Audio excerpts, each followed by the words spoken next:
Hey guys, welcome back to my channel और मैं हूँ Pinky. Today I'm gonna do something new, so let's get started. I have one white t-shirt which is completely plain, but I want something in the front, so I'm gonna paint it. I'm placing it on the floor, then I'll put a rough paper inside my t-shirt like this, then fix it with the help of some clips. For this DIY, I need some paintbrush, acrylic colors. I'm using neon acrylic colors. First, you need to draw your design with the help of a pencil. Then start putting colors carefully.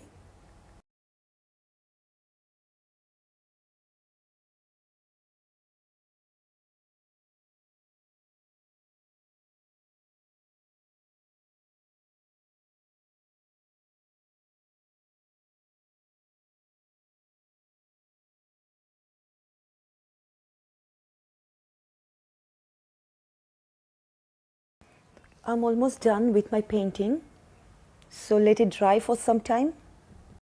It's completely dry now. I'm gonna wear and show you.